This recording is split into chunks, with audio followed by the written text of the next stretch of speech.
The stars looked different now. Admiral Jake Harrison stood on the bridge of the UNS Retribution, watching the familiar constellations appear on the main screen. 300 years had passed since any human had seen these stars from this side of the galaxy. 300 years since the Coalition had driven them into the dark. Jake's hands rested on the command console, fingers tracing the worn metal surface. The ship around him hummed with power that would have been impossible to imagine when humanity first left Earth. The Retribution was no longer just a warship. It was something else entirely. Something the galaxy had never seen before.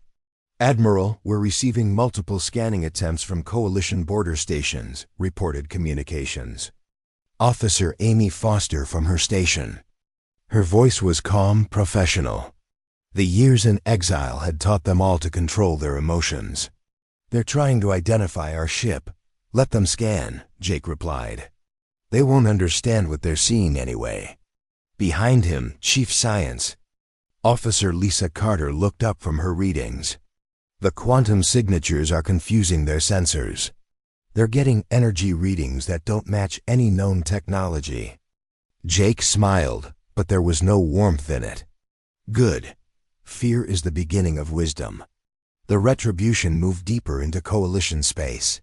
It was massive, nearly twice the size of the old human dreadnoughts, but it moved through space like a living thing. The hull was black metal that seemed to absorb light, covered in patterns that hurt to look at directly.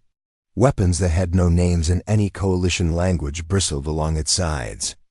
"Sir, we're being hailed by a Zephyrian patrol fleet," Amy announced. "They're demanding we identify ourselves and state our business." "Put them through," Jake ordered. The screen flickered, showing a tall, blue-skinned Zephyrian officer with the golden markings of a fleet commander. His 4 eyes widened when he saw Jake's face. Humans were supposed to be extinct, or at least driven so far from civilized space that they could never return. "This is Fleet Commander Zactol of the Coalition Defense Force," the alien said, his voice tight with shock. "You are in violation of Coalition space. Identify yourself immediately." Jake stepped forward, his image filling the Zephyrian screen. He wore the black uniform of the human fleet, but it was different now. Darker, more practical. The insignia on his chest showed Earth surrounded by strange symbols that the Coalition had never seen. "I am Admiral Jake Harrison of the United Nations." "Fleet," he said simply. "We have returned." The Zephyrian's mouth opened and closed like a fish out of water. Impossible. Humans were exiled beyond the rim 3 centuries ago. "Your species is confined to the outer dark." "We're confined, Jake." "Corrected. Past tense, we're here now." "You have 1 ship," Zactol sputtered. "1 ship against the entire Coalition fleet. You cannot seriously think to challenge us." Jake's smile grew wider, showing teeth. "Challenge you? No, Commander. We're not here to challenge you. We're here to judge you." The connection ended abruptly. From the Zephyrian side, on the bridge of the Retribution, the crew continued their work with quiet efficiency. They had all been born in exile. They had all grown up hearing stories of the world their parents lost. They had all trained for this moment. "Communications, open a channel on all Coalition frequencies," Jake ordered. Amy's fingers moved across her console. "Channel open, sir. Broadcasting on all bands." Jake walked to the center of the bridge, his image being transmitted to every world, every station, every ship in Coalition space. Across the galaxy, beings stopped what they were doing to listen to the human who should not exist. "People of the galaxy," Jake began, his voice carrying across the void. 300 years ago, you drove humanity from civilized space. You told us we were too violent, too chaotic, too dangerous to exist among your peaceful worlds. You destroyed our colonies. You scattered our people. You left us to die in the darkness between stars." He paused, letting his words sink in. "You made a mistake. You should have made sure we were all dead." Across the galaxy, Coalition leaders felt a chill run down their spines. We survived. We learned. We grew strong. And now we have returned to collect what is owed to us. On the homeworld of the Zephyrian Empire, High Archon Veltar watched the transmission with growing alarm. His advisors whispered frantically around him, but he held up a hand for silence. You have 72 hours. Jake continued. Gather your leaders at Kepler's Gate, all of them. The High Archon of the Zephyrians, the Prime Calculator of the Nexari, the Trade Masters of the Vulcan, every species that voted for our exile, every world that cheered when we were driven into the dark. His eyes seemed to look directly at each viewer, no matter where they were. Come and face judgment for your crimes. Come and answer for what you did to us. Come and learn what 300 years of survival in hell has taught us. The transmission ended. On the bridge of the Retribution, Jake turned to his crew. Time to remind them why they were afraid of us in the first place. Captain Ryan Mitchell stepped forward from the tactical station. His uniform was marked with scars from battles fought in places the Coalition had never heard of. Sir, the Zephyrian patrol fleet is moving to intercept us. 12 ships, including 2 heavy cruisers. Perfect, Jake said. Lisa, are our new friends ready to make an appearance? Lisa Carter checked her readings. The Void Walker technology is fully integrated. All weapon systems are online and ready. Amy, open a channel to the approaching fleet. The Zephyrian commander appeared on screen again, but this time he was flanked by the captains of his other ships. They all looked confident, sure that their superior numbers would be enough. Human vessel, Zach Toll announced. You are ordered to surrender immediately. You are outnumbered 12-1. You're antiquated. Technology cannot stand against modern Coalition warships. Jake laughed, and the sound sent shivers through the Coalition officers. Antiquated? Jake shook his head.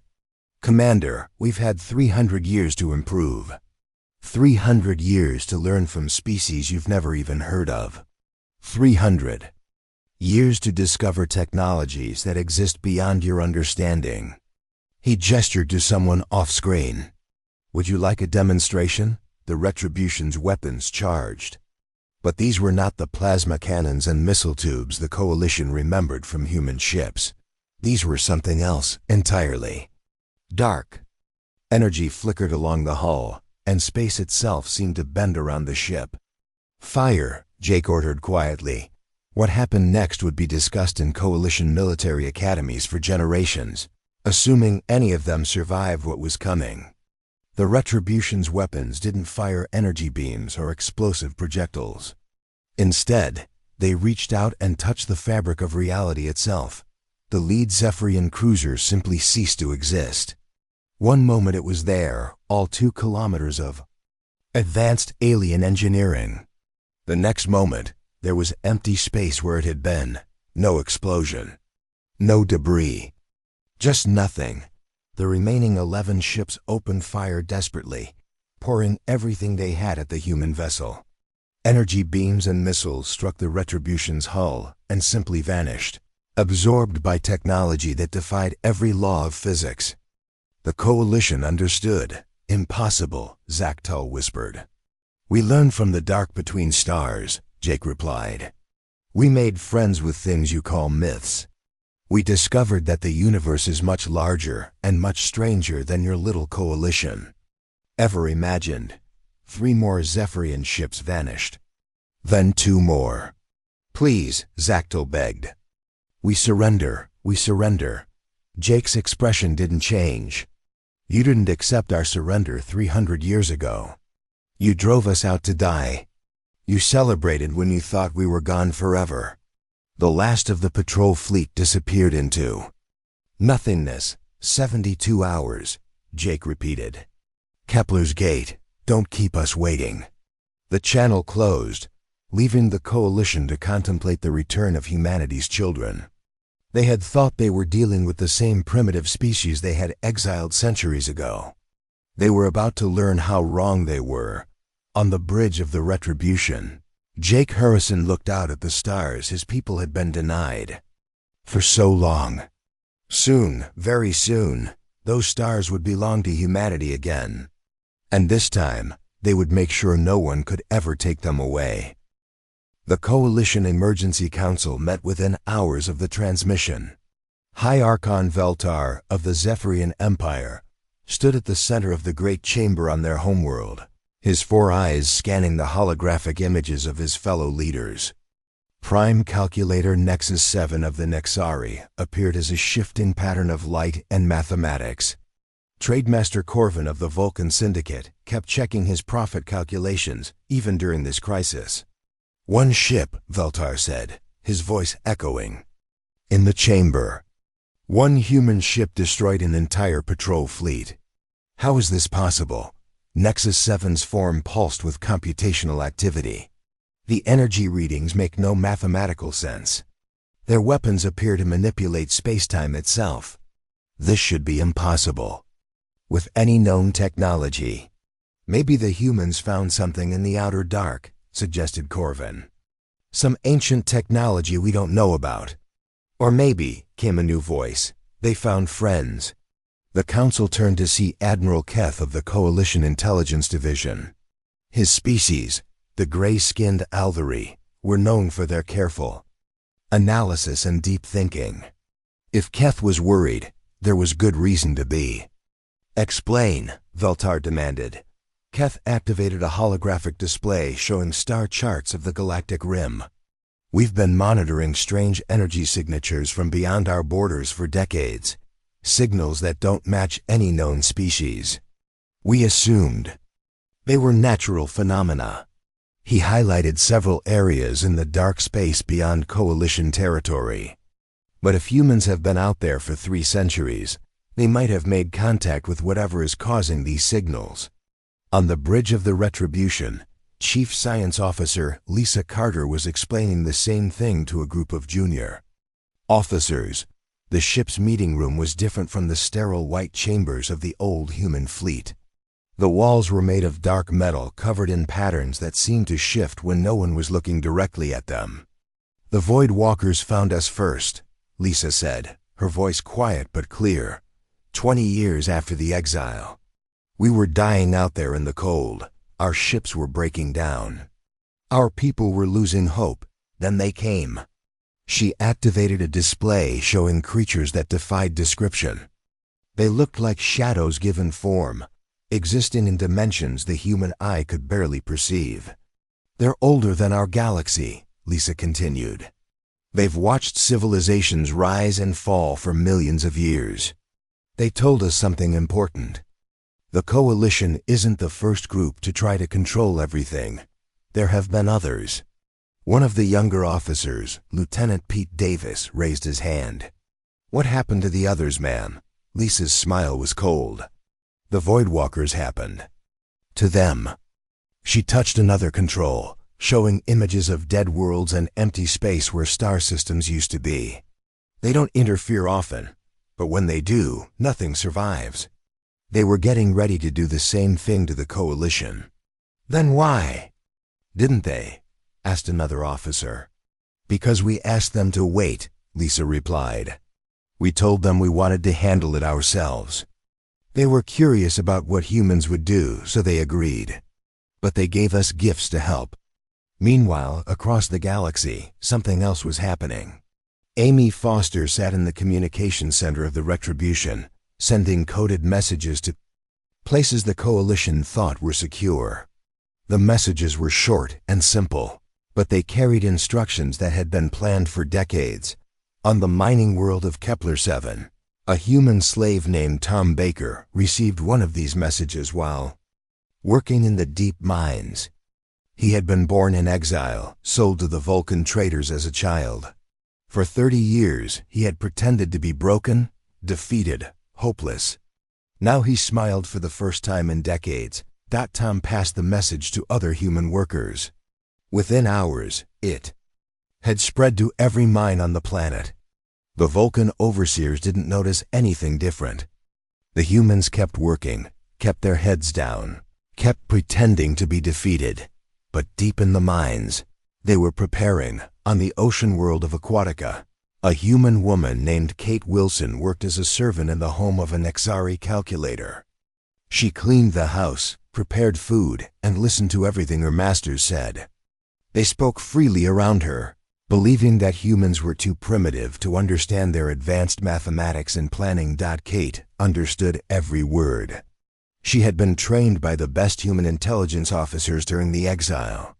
She knew 17 different coalition languages, understood their computer systems, and could break their codes in her sleep. For 15 years, she had been gathering information and sending it back to the human fleet.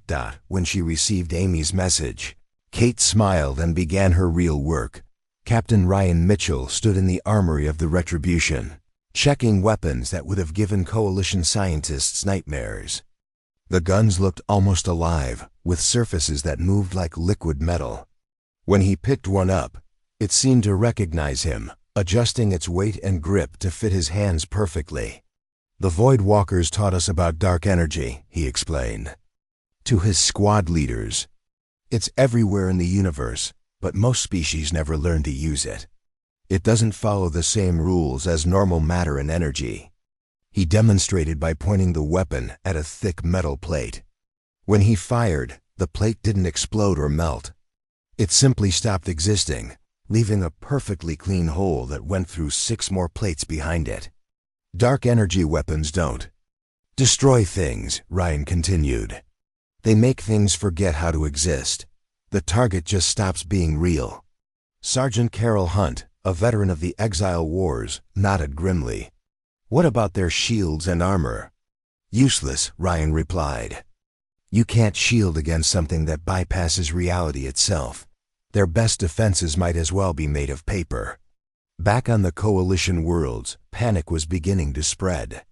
The destruction of the patrol fleet had been broadcast across the galaxy, and now everyone knew that humans had returned with impossible weapons. Some Coalition citizens were calling for immediate surrender. Others demanded that the full fleet be sent to destroy the human ship before it could do more damage. But on the hidden human bases scattered throughout Coalition space, a different kind of preparation was taking place. Major Sam Turner led a team of human operatives as they infiltrated a Nexari data center on the industrial world of Factory Prime. The Nexari guards never saw them coming. Human stealth technology, improved by Void Walker science, made them invisible to every sensor. The Coalition possessed.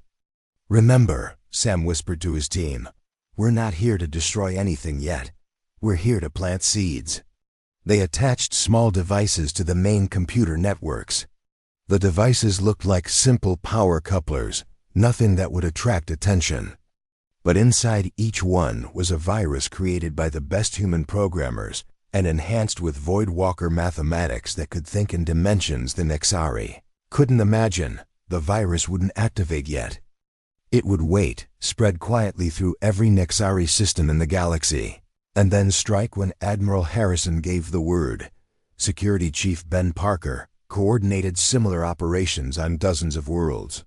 Human operatives who had spent decades pretending to be refugees or slaves were now revealing their true purpose. They sabotaged communication networks, planted explosives in strategic locations, and gathered intelligence on Coalition military positions. The Coalition had no idea how deeply they had been infiltrated. For 3 centuries, they had assumed that the scattered human survivors were broken, defeated, and harmless. They had been catastrophically wrong. On the bridge of the Retribution, Admiral Harrison studied reports from across the galaxy. Every piece was falling into place exactly as planned. The Coalition leaders were gathering at Kepler's gate, just as he had demanded. They thought they were coming to negotiate or to make a show of force. They had no idea they were walking into a trap that had been 3 centuries in the making. "Admiral," Lisa Carter reported, "we're receiving confirmations from all our assets. The network is in place and ready for activation." Jake nodded. "And our allies?" "The Void Walkers are standing by," she replied. "They're eager to see what we've learned from them." Jake looked out at the stars ahead. Soon, very soon, the galaxy would understand what humanity had become during their long exile. The Coalition had thought they were sending humans into the dark to die. Instead, they had sent them to learn from the darkness itself. Signal all units, Jake ordered. Phase 2 begins now. High Archon Veltar stood in the command center of his flagship, the mighty dreadnought Golden Spear. Around him, the largest fleet in Coalition history moved through space toward Kepler's Gate, 10,000 ships from every member species filled. The Void, their combined firepower enough to crack planets. The humans expect us to come alone and defenseless, Veltar announced to his fleet commanders. They think one ship can intimidate the entire Coalition. Today we will show them the price of their arrogance. Prime Calculator Nexus 7 appeared as a hologram beside him. My mathematical models show a 99.97% probability of human defeat. One vessel cannot stand against our assembled might. Trademaster Corvin nodded from his own ship. After we destroy them, we can salvage their technology. Whatever they found in the outer dark will make us rich beyond measure. But as the Coalition fleet approached Kepler's Gate, long-range sensors began picking up impossible readings. Where there should have been one human ship, the screens showed energy signatures that made no sense. Scanning anomaly, reported the sensor officer on Veltar's bridge. I'm reading multiple contacts, but they keep changing position. Explain, Veltar demanded. Sir, it's like they're not fully in our dimension. The contacts appear and disappear, shift location instantly. I count at least 12 separate signatures.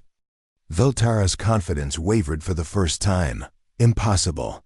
Intelligence reports confirmed only one human vessel. The answer came as the Coalition fleet dropped out of hyperspace near Kepler's Gate. There, waiting for them, was not one ship but a dozen. Each vessel was as large and terrifying as the Retribution, their dark hulls seeming to absorb the light of nearby stars. They moved through space like living creatures, defying everything the Coalition knew about physics and engineering. By the ancestors, whispered Veltar.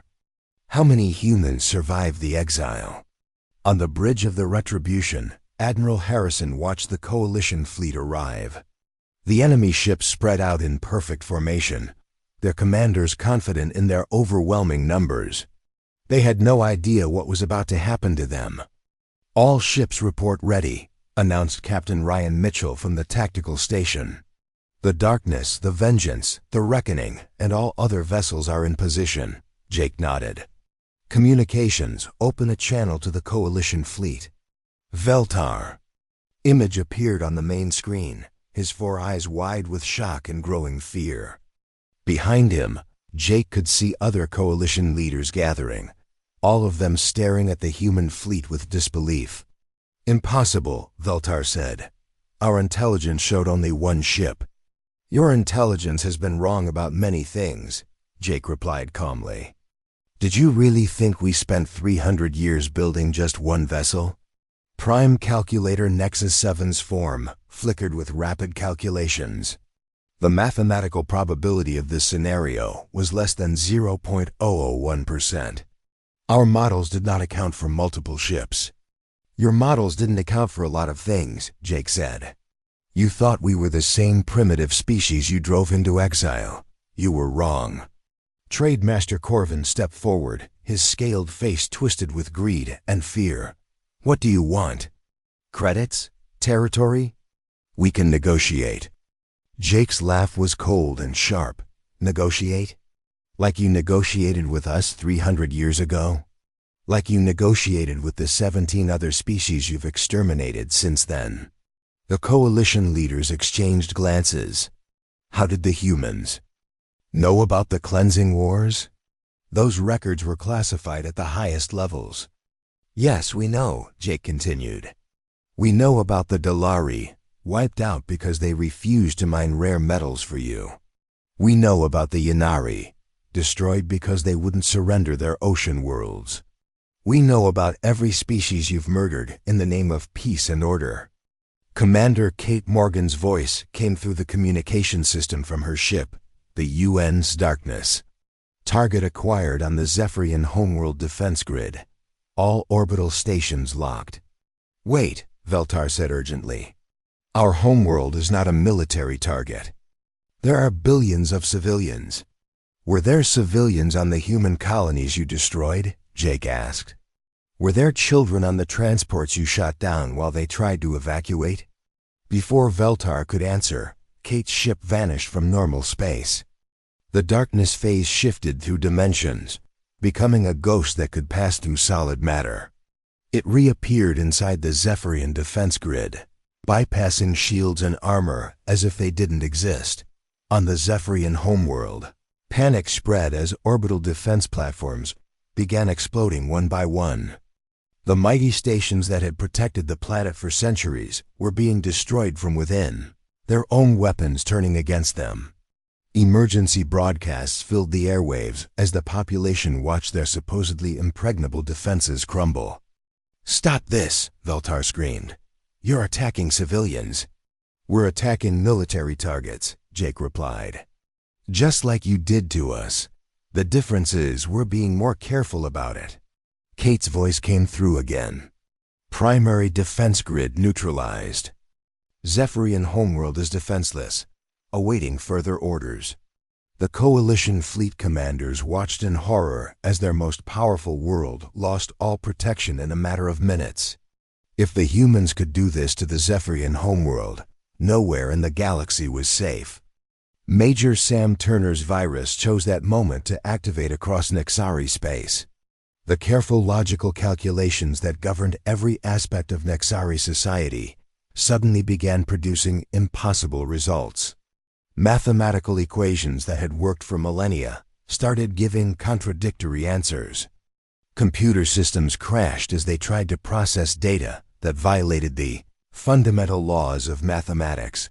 Prime calculator Nexus 7's form began flickering wildly. "Error, error.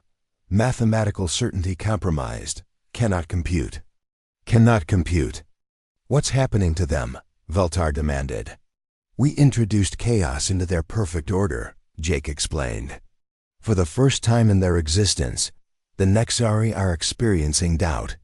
They don't know what to think or how to feel. It's quite educational for them." Across Nexari space, the machine beings who prided themselves on logical perfection were going insane. Their carefully ordered society collapsed as basic mathematical truths became unreliable. Some Nexari shut down completely, unable to function without certainty. Others began experiencing emotions for the first time, crying and screaming as they felt fear and confusion. But the humans weren't finished. As the Coalition fleet struggled to understand what was happening, other human operatives across the galaxy began their own missions. On the mining world of Kepler-7, Tom Baker and his fellow slaves rose up against their Vulcan overseers. 3 decades of pretending to be broken and defeated ended in a single moment of coordinated violence. The Vulcan guards never knew what hit them. Human workers who had seemed weak and helpless suddenly revealed combat training that surpassed anything in the Coalition military. They moved with precision and deadly efficiency, striking at exactly the right moments to cripple the mining operation. "Kepler-7 is ours," Tom's voice reported across human communication channels. "The Vulcan traders are either dead or fled. We're transmitting mining data to the fleet." Similar reports came from dozens of worlds. On Aquatica, Kate Wilson had sabotaged the oceanic processing plants that fed half the galaxy. On Factory Prime, human saboteurs had shut down manufacturing centers that produced Coalition weapons and ships. Across known space, the carefully hidden human network was striking simultaneously at targets that would cripple the Coalition's ability to function. "Impossible," Corvin gasped as reports of the Syndicate's losses poured in. "We had security measures. We had loyal guards." "You had humans you thought were slaves," Jake corrected. "But we've never been anyone's slaves. We were always soldiers waiting for orders." The Coalition fleet found itself facing not just 12 human warships, but a galaxy-wide rebellion that had been planned for centuries. Every world they controlled was under attack. Every system they depended on was failing. The humans hadn't just returned with superior weapons. They had returned with a strategy that turned the Coalition's own empire against them. "What do you want?" Veltar asked desperately. "Surrender? Reparations? We can discuss terms." Jake's expression didn't change. "We already told you what we want. Justice for the crimes you've committed.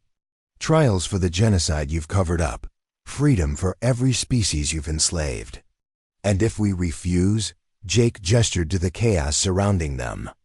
Coalition worlds burning, fleets scattered, their most powerful civilizations reduced to panicked confusion. "Then we finish what you started 300 years ago," he said quietly. "We show the galaxy what happens when you mistake mercy for weakness. We prove that humans don't just survive in the dark. We thrive there." The message was clear. The Coalition could surrender and face justice, or they could fight and face extinction. Either way, humanity's long exile was over. The galaxy belonged to them now. The war that followed was unlike anything the galaxy had ever seen. Where once humanity had fought with honor and mercy, now they showed neither. Lieutenant Colonel Jake Foster led the first ground assault on the prison world of Torment, where Coalition forces had sent captured humans to die in labor camps.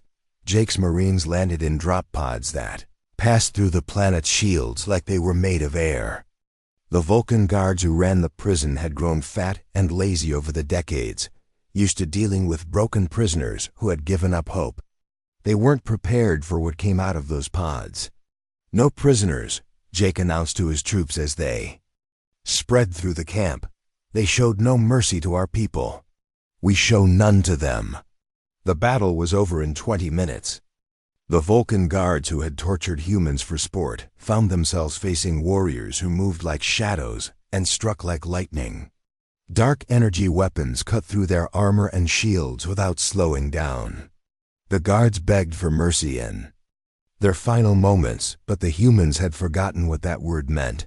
When the camp was secured, Jake stood among the mass graves where thousands of humans had been buried. His face was stone as he read the names carved into makeshift markers. Children who had died from overwork. Adults who had been executed for defying their captors. Entire families wiped out for the crime of being human. "Sir," one of his sergeants said quietly, "we found something in the main office." Jake followed him to a building where the camp records were kept. Inside, they found files detailing every human death, complete with photographs and detailed descriptions of how each person had died. The Vulcan guards had kept records like trophies, documenting their cruelty with pride. "Burn it all," Jake ordered. "But first, transmit everything to the fleet. I want the galaxy to see what these monsters did to our people." Meanwhile, in space above the Nexari homeworld of Nexus Prime, Colonel Nina Blake commanded the siege fleet. The planet below was a perfect sphere of metal and crystal, an artificial world built to house the mathematical perfection of Nexari civilization. It had been designed to withstand any attack, protected by shields that could deflect the energy of entire stars. None of that mattered against humanity's new weapons. "Gravity torpedoes ready," reported her weapons officer. Nina nodded. "Fire." The torpedoes streaked toward the planet, but they didn't explode on impact. Instead, they burrowed deep into Nexus Prime's core and began their real work. The weapons reached out through dimensions the Nexari couldn't perceive and grabbed hold of gravity itself. On the planet's surface, the effects were immediate and terrifying. Gravity began fluctuating wildly, pulling in different directions at the same time. The carefully constructed crystal spires that housed Nexari society started tearing themselves apart as conflicting forces pulled them in impossible directions. "Please," transmitted Prime Calculator Nexus 7 from the planet's surface. "We surrender. We accept human authority. Stop the bombardment." Nina's response was broadcast across the galaxy. Did you stop when our children begged for mercy? Did you listen when our people surrendered? The gravity weapons continued their work. Nexus Prime's perfect geometry collapsed into chaos as its artificial structure couldn't withstand the impossible forces tearing at it from within. The mathematical paradise of the Nexari became a nightmare of twisted, metal and broken equations. On the Coalition capital world of Unity Station, High Archon Veltar attempted one final diplomatic solution. He contacted every neutral species in the galaxy, begging them to intervene before humanity destroyed everything they had built. Please, he broadcast to the merchant guilds who stayed out of political conflicts. You've seen what they can do. If they're not stopped, they'll turn the entire galaxy into a wasteland. The response came from Captain Alex Stone, commanding the human ship Retribution's Edge near the station.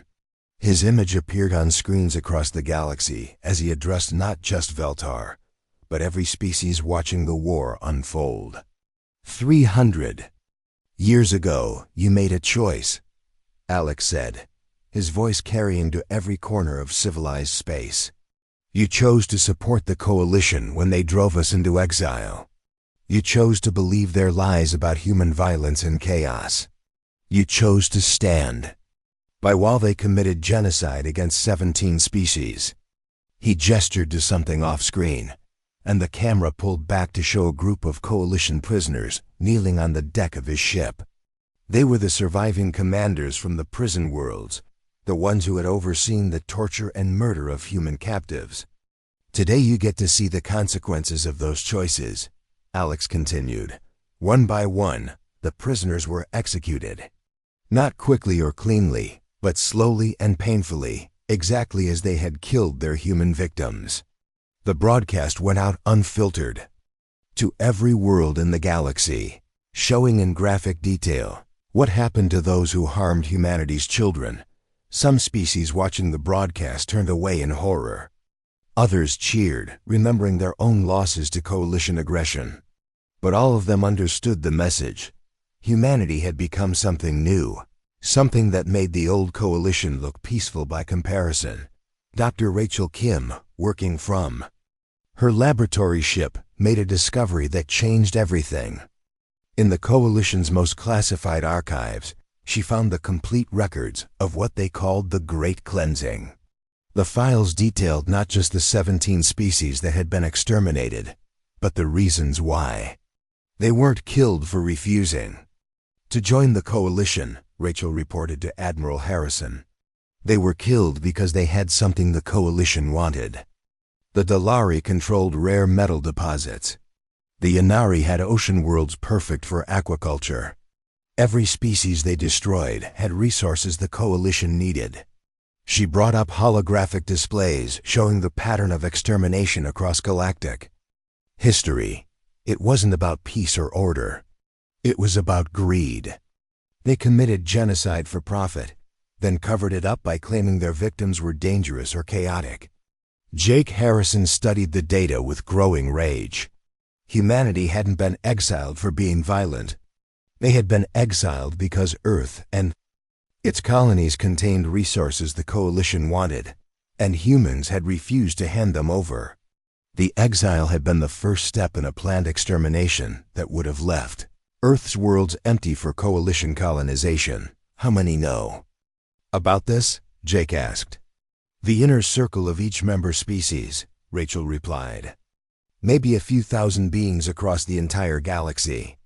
Everyone else believes the official story about maintaining galactic peace. Jake's decision was immediate. Broadcast everything. Every file, every image, every piece of evidence. I want the entire galaxy to see what their leaders really are. The revelation sent shockwaves across civilized space. On thousands of worlds, populations that had supported the Coalition learned that their governments were mass murderers who had covered up their crimes for centuries. Riots began on Coalition-member worlds as citizens demanded answers from leaders who had no good explanations. Major Chris Webb reported from the edge of known space. where humanity's strangest allies were finally revealing themselves. The Void Walkers emerged from their dimensional hiding places, appearing in normal space for the first time in millions of years. They were even more terrifying than the legend suggested. Beings of living shadow and dark energy, existing in dimensions that hurt to look at directly. They had been waiting for eons for someone capable of challenging the galaxy's would-be rulers. The Void Walkers remember the previous cycles, Chris reported. Species like the Coalition have risen before, always following the same pattern. They promise peace and order, then commit genocide against anyone who refuses to submit. The Void Walkers have destroyed civilizations like this before. The ancient beings had offered humanity a choice. Let them handle the Coalition as they had handled previous oppressors, or accept their help in doing it themselves.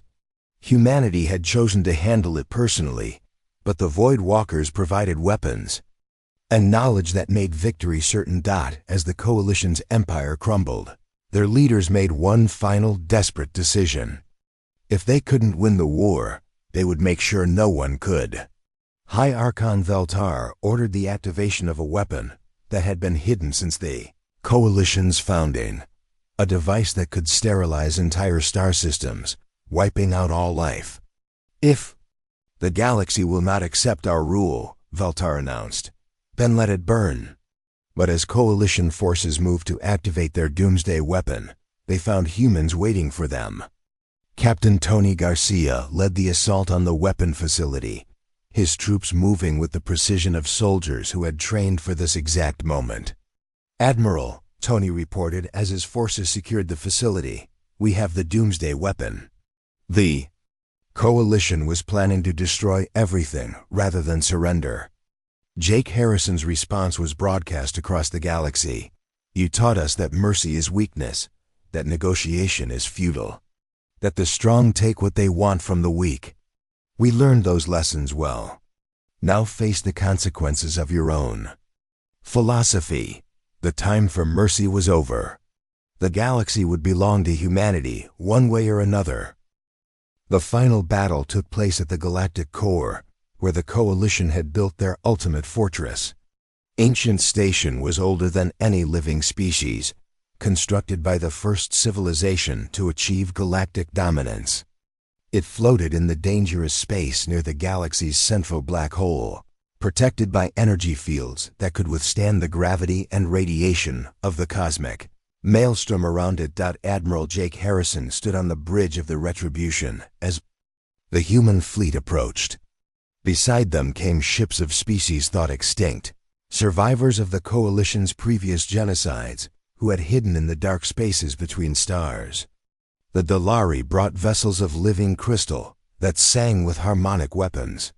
The Inari swam through space in bioships that looked like enormous sea creatures.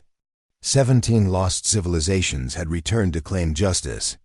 "All ships report ready," announced Captain Ryan Mitchell. "Coalition forces are retreating to their final defensive line." Jake nodded, watching as thousands of Coalition vessels formed a protective shell around Ancient Station. They had pulled back their forces from across the galaxy, abandoning worlds and systems to protect their seat of power. It was their last stand. "Open a channel to the station," Jake ordered. High Archon Veltar appeared on the screen, but he looked nothing like the proud leader who had dismissed humanity months ago. His blue skin was pale with fear, his 4 eyes wide with desperate hope. Behind him, the other Coalition leaders huddled together like children afraid of the dark. "Admiral Harrison," Veltar said, his voice shaking, "we are prepared to discuss terms of surrender." "Terms?" Jake's laugh was harsh. "You had 300 years to discuss terms. You chose war instead." Prime Calculator Nexus 7's damaged form flickered beside Veltar. The virus in Nexari systems had driven many of them insane, but Nexus 7 had survived by accepting the chaos humanity had introduced. Mathematical probability suggests negotiation would benefit both sides. "We can offer reparations, territory, anything you desire." "What?" "We desire," Jake replied, is justice. But justice and revenge look very similar after 3 centuries of suffering. Trade Master Corvin stepped forward, his scaled hands shaking as he held up data tablets. We have credits, resources, entire star systems we can give you. Name your price. Jake's expression didn't change. You think this is about money? About territory? This is about making sure no species ever suffers what you put us through. The coalition leaders exchanged desperate glances. They had tried everything they could think of, but the humans wanted something they couldn't give, the lives of the billions they had murdered over the centuries. Please, Veltar begged. Many of our people had nothing to do with the decisions. They're innocent civilians. Were our civilians innocent? Jake asked. Were the children you killed on the transport ships? Were the families you worked to death in your labor camps? Before Veltar could answer, the battle began. Coalition ships opened fire desperately, pouring everything they had at the approaching human fleet. Energy beams and missiles filled space, creating a light show that could be seen from neighboring star systems. None of it mattered. The human ships moved through the barrage like it wasn't there, their hulls absorbing or deflecting every weapon the Coalition possessed. Dark energy shields turned aside planet-killer weapons as if they were toys. Commander Tony Garcia led the assault on Ancient Station's outer defenses. His ship, the Retribution's Hand, phase-shifted through the station's shields and appeared. Inside the defensive perimeter, Coalition defenders tried to stop him, but their weapons couldn't touch targets that existed in multiple dimensions at once. Outer defenses breached, Tony reported, moving to secure the command centers. But High Archon Veltar had one last desperate plan. Deep in the heart of Ancient Station was a weapon left by the galaxy's first rulers, a device designed to reset all intelligent life in the galaxy. If activated, it would kill every thinking being and allow evolution to start over. If we cannot rule, Veltar announced to his followers, then let the galaxy begin again without any of us. His finger moved toward the activation control, but he never reached it. Captain Sarah Johnson materialized behind him, her personal stealth field dropping as she pressed a dark energy pistol to his head. I don't think so, she said calmly. Veltar spun around, his eyes wide with shock. Impossible. How did you get past our security? Sarah smiled coldly. We've been inside your station for weeks. Did you really think your sensors could detect us? Around the command center, other human operatives revealed themselves. Major Sam Turner rose from behind a control console where he had been planting explosives. Sergeant Carol Hunt dropped her disguise as a station maintenance worker. The Coalition's ultimate stronghold had been compromised from within, just like everything else they had tried to protect. Sarah, Jake's voice came through her communicator. Secure the reset weapon. We have plans for it. Sarah nodded, moving to the ancient device. It looked like nothing special, just a crystal sphere surrounded by technology that predated most galactic civilizations. But she could feel the power inside it, the potential to wipe out all intelligence in the galaxy. Weapon secured, she reported. What are your orders? Modify it, Jake replied.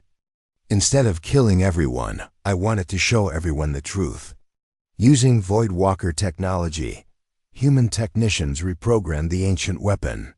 Instead of destroying minds, it would connect them, sharing memories and experiences across every intelligent being in the galaxy. When activated, it would show everyone exactly what the Coalition had done over the centuries. This is your trial, Jake announced to the captured Coalition leaders. Not in some court, but in the minds of every person they've ever ruled. Let the galaxy judge them. The weapon activated, sending waves of psychic energy across known space. On every world, in every system, intelligent beings suddenly experienced the memories of the Coalition's victims. They felt the pain of the humans, driven into exile. They experienced the terror of the 17 extinct species in their final moments. They witnessed the cruelty of the labor camps and the greed behind every genocidal decision. The reaction was immediate and overwhelming.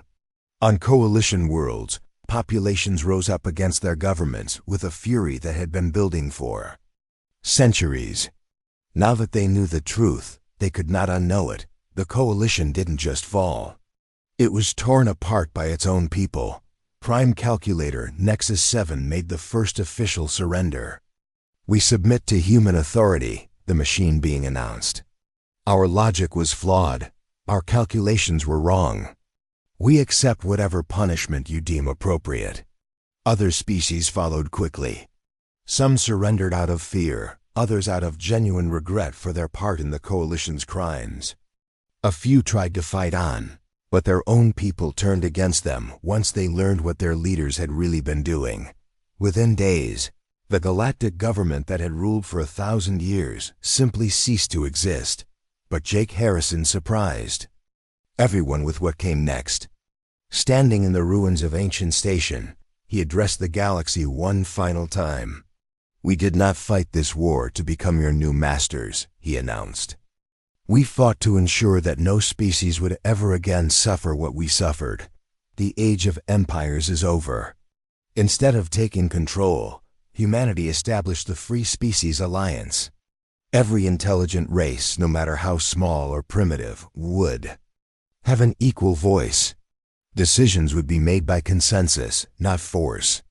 Resources would be shared, not hoarded by the powerful Lieutenant General Mike Carter, now serving as humanity's first ambassador to the Alliance, explained the philosophy to confused former coalition worlds. "We learned something during our exile," he said. "Power corrupts everyone eventually. The moment you start believing you're better than others, you start treating them badly. We won't make that mistake." The trials of coalition leaders were held on neutral worlds, with judges from every species they had wronged. The evidence was overwhelming, the verdicts unanimous. Some were executed, others sentenced to serve the species they had oppressed. All of them faced justice for their crimes, but victory came with a price. Admiral Jake Harrison stood alone on the bridge of the Retribution, looking out at stars that now belonged to humanity. His reflection in the viewing port showed a man changed by war, hardened by the necessities of survival and revenge. "Was it worth it?" asked Lisa Carter, joining him at the window. Jake was quiet for a long time. "Ask me in 100 years, he finally said, "when we see what we've become." The galaxy was free, but humanity had paid for that freedom with pieces of their soul. They had become something darker during their exile, something capable of terrible things when pushed too far. The question now was whether they could find their way back to who they used to be. The last transmission from the Retribution was simple but clear. "We are not your saviors. We are not your conquerors. We are what you made us. Remember this when you decide how to treat those weaker than yourselves. Remember what happens when you mistake mercy for weakness." The age of the coalition was over. The age of humanity had begun. And the galaxy would never be the same.